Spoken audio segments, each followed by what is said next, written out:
হাদিসের মধ্যে আছে আব্দুল্লাহ বিন মুবারক মসজিদ নববী থেকে মদিনার মধ্যে 10 দিন পর্যন্ত টাকার বস্তা নিয়ে মদিনার মধ্যে ঘুরতেছে একটা লোকের সাথে দেখা হয় না, যাকাতের টাকা নিয়ে বস্তা নিয়ে ঘুরতেছে।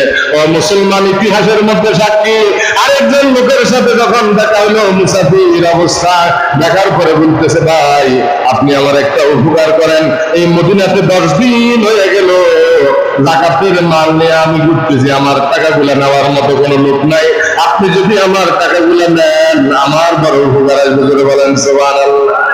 ওই বান্দা বলতেছে, আল্লাহর বান্দা আপনি এটা কি বলতেছেন?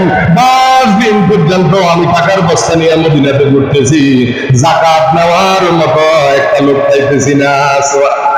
দুজনের একই অবস্থা, টাকার বস্তা লোক কি করতেছে?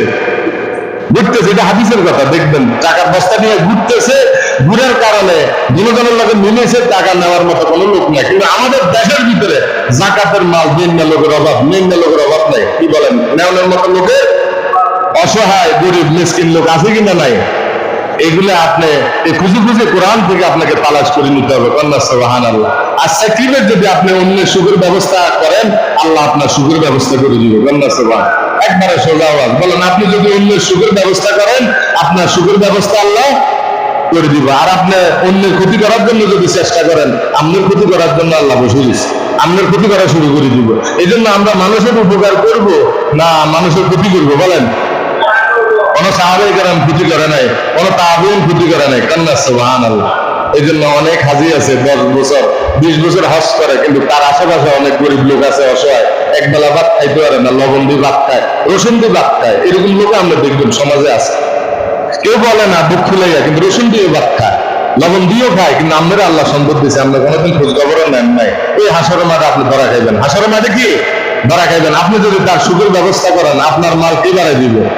যাকাত দিলে ধনী হয় না গরিব হয়? বলেন। ধনী। হজ করলে ধনী হয় না গরিব হয়? এখন আমাকে হজ করলে 7 লাখ টাকা চলে যাবে, ভুল। আপনি হজ করেন, আল্লাহ এরকম ভাবে আপনার ধন সম্পদ বাড়াই দিবে। সুবহানাল্লাহ। আর যদি আপনি মালে যাকাত দেন, আপনার এই যাকাতের কারণে আল্লাহ রাব্বুল আলামিন মালের ভিতরে নিয়ামতের দরজা আল্লাহ রাব্বুল আলামিন বাড়াই দিবেন। যদি মাল থাকে 20 লাখ, আল্লাহ বাড়াই দিবে 40 লাখ। সুবহানাল্লাহ। মান জাআ বিল হাসানাতি ফালাহু আশরু আমসালিহা। কোরআন শরীফে আল্লাহ বলছে একের বিনিময়ে 10। একের বিনিময়ে কত? 10 টাকা যদি দান করেন 10 গুণ, 100 দান করলে কত? 1000 দান করলে কত? এইভাবে আপনাকে যাকাত খুঁজে খুঁজে যদি আপনি মানুষকে দান করেন, তাহলে আপনার আমল নামায় নাকি দিব কে? টাকাকে ফাঁক রাখবে কে? আল্লাহ। 1000 টাকা 20 টাকা বিকাশে, এটা বুঝেন। 1000 টাকা 20 টাকা দিতে হবে দোকানদারের, কিন্তু এই 1000 টাকার ভিতরে যে আল্লাহ গরিবের হক রাখছে, যাকাত রাখছে, সেটা তো বুঝেন না। এটা কি বুঝেন না? মুসলমান আমরা কত পিছনে আছে, যাকাত আমরা বুঝি না। যাকাত কি? যাকাত ইসলামের সাথে সাথে কালেমা, নামাজ, রোজা, হজ, যাকাত। ইসলামের স্তম্ভ হলো 5টা। কয়টা? ইসলামের ব্যানার হলো 5টা। কয়টা বলেন? আমার সাথে বলেন। কালেমা, হাতে ধরেন। কালেমা, নামাজ, রোজা, হজ, যাকাত। না করে ভাই কইছে, যাকাতের কথা হুজুরে কইছে না আল্লাহ কইছে? তাহলে এই যে দেখবেন কিছু সম্পদের ভিতরে যারা যাকাত দেয় নাই, আগুনে বসে গেছে। বাংলা জমিন এরকম ঘটনা ঘটনায় দূরে গেছে, আগুন দূরে গেছে। ডেইলি সব করে বিভিন্ন জায়গার ভিতরে যে মালে যাকাত দিত না, ওই মালের ধ্বংস, ওই মালের গ্যারান্টি আল্লাহ পাক নেয় না। যাকাত দিলে ওই মালের হেফাজতের মালিকও আল্লাহ পাক হয়ে যায়। আল্লাহ সুবহানাহু। আব্দুল্লাহ বিন মুবারক দেখেন, একজন মানুষ যদি আরেকজন মানুষকে যদি সহযোগিতা করে, আল্লাহ রাব্বুল আলামিন তার আমলনামার ভিতরে অসংখ্য নেকি দিয়ে দেয়। আল্লাহ সুবহানাহু। আব্দুল্লাহ বিন মুবারকের বাচ্চারা হাদিসের মধ্যে আসছে, উনি হজে যাওয়ার জন্য সবকিছু রেডি দেখছেন, টাকা পয়সাও রেডি দেখছেন, পাসপোর্ট দিয়ে রাখছেন। ওনার বাচ্চারা ঘর থেকে বাইরে হয়েছে। এক সাহাবী ঘরে খানা নাই 3 দিন পর্যন্ত। ঘটনা আপনারাও জানেন, দেখেন হাদিসের মধ্যে আসছে, ঘরে খানা নাই। আর ওই সাহাবী যাই ওইদের চামড়া, মরা হোক ওদের চামড়া আনি ধুইয়া সুন্দর করে ওই ঘরের ভিতরে বাচ্চাদেরকে নিয়ে নিজে খাইছে। কন্যা সুবহানাল্লাহ। মরা জিনিস খানা জায়েজ আছে, কার জন্য জায়েজ আছে এটা জানি নেবেন। যখন যদি কোনো খানা না থাকে, সুদ কার জন্য জায়েজ আছে জানি নেবেন মৃত্যুর সময়।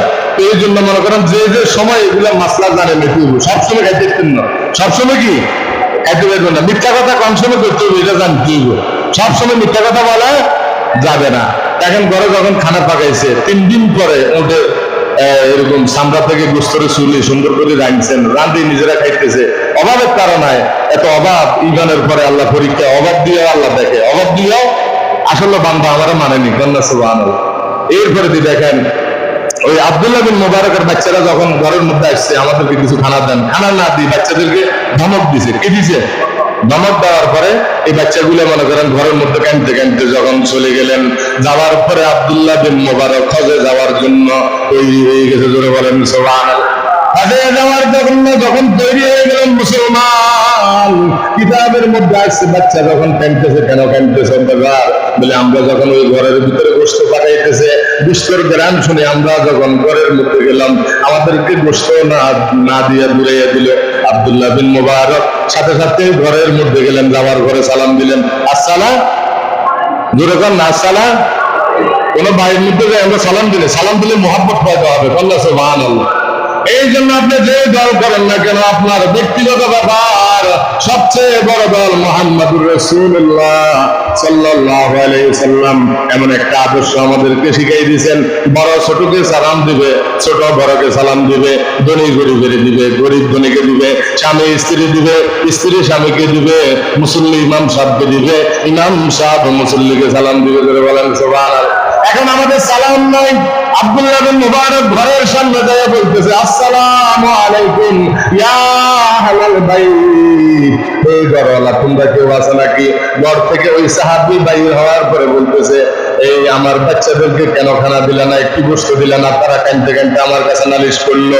আর ওই সাহাবী বলতেছে, আপনি তো আব্দুল্লাহ বিন মুবারক আকাশের চাঁদ, আপনি তো যাকাতের মাল খান না, হারাম জিনিস আপনি খান না, আমার পক্ষে তো সম্ভব নয়। আমরা 3 দিন উপবাস থাকার পরে ঘরের ভিতরে করে খেলা নাই।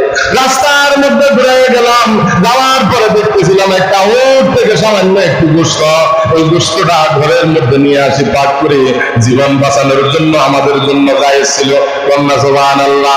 আমরা জীবন বাঁচানোর জন্য পাক করে আমরা খাইতেছি, এই খানাটা আপনার বাচ্চাদেরকে দেওয়া আমার পক্ষে সম্ভব নয়। সুবহানাল্লাহ। আব্দুল্লাহ বিন মুবারক সাথে সাথে চিন্তা করে ফেললেন, হজের জন্য যে টাকাগুলা প্রস্তুতি নিলেন, হজের জন্য যে টাকাগুলা রাখলেন, সাথে সাথে ঘরের মধ্যে গেলেন, আর ওই দেয়ারটা খোলার পরে সুন্দর করে টাকাগুলা নিয়ে আসি আব্দুল্লাহ বিন মুবারক ওই সাহাবীর ঘরে, ওই সাহাবীর হাতে দিয়ে দিলেন।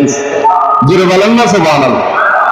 হজে যায় নাই, হজে কি হজের টাকা ওই লোকের কি করছে দিয়ে। এই ওয়াজটা আমরা চিন্তা করেন, খালি হজে যাইলে হবে না, 5 বার 6 বার 7 বার আপনি মক্কা মদিনা ঘুরাইতেছেন, কিন্তু আপনার আশেপাশে এমনও গরিব আছে যে গরিবের আপনি একটু খোঁজ খবর নেন না।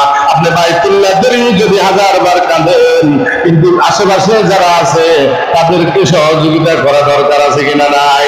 তার ভিতরে আত্মীয় স্বজন আছে, এমন আত্মীয় স্বজন আছে গরিব নিকট আত্মীয়, হাদিসের মধ্যে আছে আগে নিকট আত্মীয়দেরকে দিলে সওয়াব বেশি, কন্যা সুবহানাল্লাহ। কিন্তু এমন মানুষ আমরা পাই, আত্মীয়তার লোকের যদি টাকা দিয়ে কোনো লাভ হবে না, গরিব লোকের দাও। আরে কোনে আছেন আপনি হাদিস? আপনি গরিব লোকের দান করলে সব বেশি হবে না, নিকট আত্মীয় লোকের দান করলে বেশি হবে? নিজের ফুফু, চাচি, দাদি, নানি, খালা, এভাবে আপনার আত্মীয় স্বজন অনেকগুলো দুঃসম্পর্ক, এগুলো হলো নিকট আত্মীয়। এগুলো কি? এদেরকে যদি দেন আপনি সওয়াব বেশি হবেন। তাহলে চিন্তা করেন, আব্দুল্লাহ বিন মুবারক হজের টাকাগুলো দিয়ে দিলেন, ওই বছর হজে যাইলেন না। হজের পরে যখন ওই সাহাবীরা যখন হজ করে আসলো, আব্দুল্লাহ বিন মুবারকের বন্ধু হজ করে আসলো, আসার পরে বলতেছে, আব্দুল্লাহ বিন মুবারক আপনাকে তো আমরা মিনার মধ্যে দেখলাম, মুজদালিফার মধ্যে দেখলাম, খানায়ে কাবার মধ্যে দেখলাম, সাফায়ে মারওয়ার মধ্যে দেখলাম, আপনি তো হজে গেলেন। উনি বলেন, আমি হজে যাই নাই, কন্যা সুবহানাল্লাহ, আমি হজে যাই নাই। আল্লাহ রাব্বুল আলামিন আব্দুল্লাহ বিন মুবারকের স্যাক্রিফাইস করার কারণে, বান্দাকে সহযোগিতা করার কারণে, আমার আল্লাহ রাব্বুল আলামিন আব্দুল্লাহ বিন মুবারকের চেহারা আকৃতি করে একদম ফেরেশতাকে আল্লাহ রাব্বুল আলামিন হজের মধ্যে পাঠাইলেন, আর হজকে সম্বোধন করে দিয়ে দিলেন। ওই হজের ভিতরে যত লোক আছে, আমার আল্লাহ রাব্বুল আলামিন সকলের হজকে আল্লাহ কবুল করে নিছে। এই জন্য মুসলমান টাকা পয়সা আল্লাহ দিছে, এগুলাকে আপনি যদি সঠিকভাবে ব্যয় করেন, আল্লাহর দিনের কাজে যদি ব্যয় করেন, অসহায় গরিব মিসকিনদেরকে যদি আপনি সহযোগিতা করেন, আমল নামার মধ্যে নেকি দিব কে? আর যদি আপনি 100 কোটি টাকার মালিক হয়ে যদি যান, মানুষের থেকে যদি শোষণ করেন, আপনি একদিন থাকবেন না, সম্পদ আপনার একদিন থাকবেন না। মৌতের পরে আপনার কবরের ভিতরে আযাব শুরু হয়ে যাবে। মৌতের পরে কি হবে? তাহলে ভালোবাসা, আন্তরিকতা, সাহাবায়ে কেরাম তবুকের যুদ্ধের ভিতরে যে এক গ্লাস পানি নিয়ে 3 জন লোকের কাছে গেছে প্রথম চাচার কাছে। চাচা বলতেছে পানি, চাচার কাছে যখন বাতিজা পানি নিয়ে গেল, কিতাবের মধ্যে আসছে আরেকজন বলতেছে পানি। সাথে সাথে চাচা বলতেছে আমার ভাইয়ের কাছে যাও। ওই ভাইয়ের কাছে যাওয়ার পরে যখন ওই ভাইকে যখন মৃত্যুর সময় এক গ্লাস পানি মুখের ভিতরে দিবে, চিন্তা করেন ওয়াজ বলা সহজ, আমল করা বড় কঠিন। মৃত্যুর সময় 1 ফোঁটা পানির দাম কম না বেশি? জোরে বলেন। মৃত্যুর সময় যাদের আত্মীয় মারা যায় দেখবেন মৃত্যু ব্যক্তির মুখের ভিতরে পানি যখন দিবেন তখন খুশি লাগে। এভাবে আমরা সকলে মৃত্যুবরণ করতে হবে। কুল্লু নাফসিন যায়িকাতুল মউত। মউতের কষ্ট কম হবে না বেশি হবে? এখানে এমন লোক আছেন মৃত্যুর কষ্ট দেখছেন, আবার অনেকে দেখেন নাই। তাহলে চিন্তা করেন, মৃত্যুর সময় পানি যখন সেকেন্ড ব্যক্তিকে দিতেছে, তৃতীয় আরেকজন ব্যক্তি বলতেছে পানি। এই কথা শোনার পরে দ্বিতীয় সেকেন্ড ব্যক্তি বলতেছে আমার ভাইয়ের কাছে নিয়ে যাও। তৃতীয় ভাইয়ের কাছে যখন নিল, প্রথম ব্যক্তি মারা গেল, দ্বিতীয় ব্যক্তিও মারা গেল, তৃতীয় ব্যক্তিও মৃত্যুর সময় তারা ভাই ভাইয়ের প্রতি মানবতা দেখাইয়া গেছে। আজকে আমাদের ভিতরে ভালোবাসা নাই, ভালোবাসা, আন্তরিকতা, মায়া মহব্বত নাই। মৃত্যুর সময় তারা এরকম ভাবে ভালোবাসা দেখাই গেছেন। তাদের নাম হলো সাহাবায়ে কেরাম। তাদের নাম কি? এই সাহাবায়ে কেরামদেরকে ভালোবাসতে হবে আর তাদেরকে অনুসরণ করতে হবে। কোরআনকে যদি আমরা প্রশ্ন করি তাদেরকে কেন ভালোবাসবো? তাদের উপর আল্লাহ রাব্বুল আলামিন রাজি খুশি হয়ে গেছেন। রাদিয়াল্লাহু তাআলা আনহুম ওয়া রাদু আন যালিকা লিমান খাশিয়া রাব্বা। সাহাবায়ে কেরাম আল্লাহর প্রতি সন্তুষ্ট, আল্লাহ রাব্বুল আলামিন সাহাবায়ে কেরামদের প্রতি সন্তুষ্ট। কন্যা সুবহানাল্লাহ। আবু বকর খেলাফত আমলে উনি আমির ছিলেন, দেশের শাসক ছিলেন। কন্যা সুবহানাল্লাহ। আবু বকর, ওমর, ওসমান, আলী, এই 4 জন ছিল নবীজির পরে। ওমর রাদিয়াল্লাহু তাআলা জুমার দিন খুতবা দিয়েছে, গার মধ্যে 11টা তালি। কয়টা তালি? অর্ধ পৃথিবীর বাদশা, তারা আল্লাহকে ভয় করতেন। কন্যা সুবহানাল্লাহ। যখন ঈমানদার আমরা হয়ে যাব, আমনওয়ালা যখন আমরা হয়ে যাব, আল্লাহ রাব্বুল আলামিন জমিনের খেলাফত আমাদেরকে দান করবেন। করে বলেন সুবহানাল্লাহ। এই জন্য ঈমানওয়ালা হতে হলে সর্বপ্রথম আমরা নামাজ আদায় করতে হবে। কি আদায় করতে হবে? ইমানের সবচেয়ে বড় পরিচয় হলো নামাজ। কয়েকটা নামাজ, এই 5 ওয়াক্ত নামাজ যদি আমরা এই অবস্থার ভিতরে সব সময় যদি আমরা এরকম 5 ওয়াক্ত নামাজ আমাদের উপরে যে আল্লাহ রাব্বুল আলামিন দান করলেন, আসলে আমরা নিজে থেকে একটু বিবেকের কাছে প্রশ্ন করেন, নামাজটা আমাদের জন্য নিয়ামত না গজব? পড়লে কি আল্লাহর লাভ না আমাদের লাভ? আমাদের আল্লাহর লাভ বলে অনেকে আবার বিজয়কে আল্লাহ না, লাভ কার? আমাদের। না পড়লে ক্ষতি কার?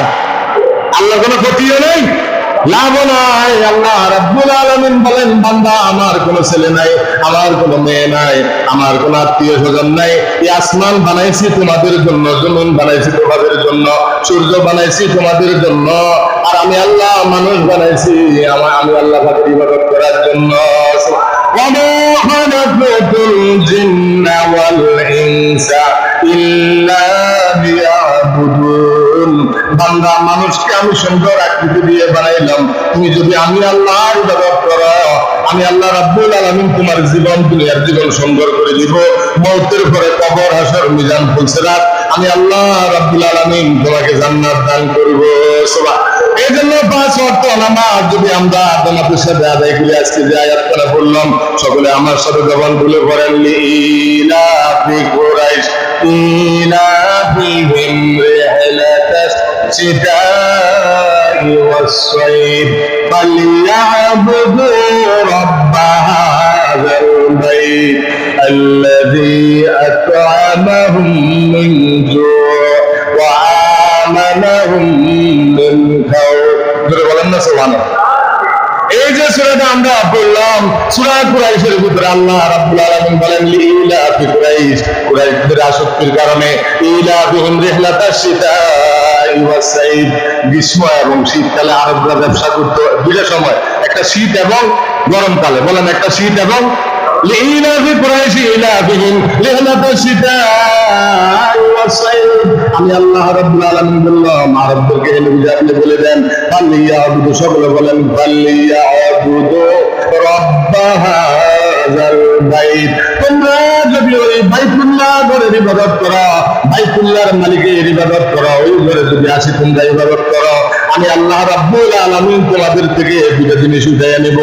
এক নম্বর হলো ক্ষুধার সময় আমি আল্লাহ রাব্বুল আলামিন তোমাদেরকে আহার দিব। আল্লাহ সুবহানাহু আল্লাযী আত'আমাহুম মিন জু' ওয়া আমানাহুম মিন খাউফ।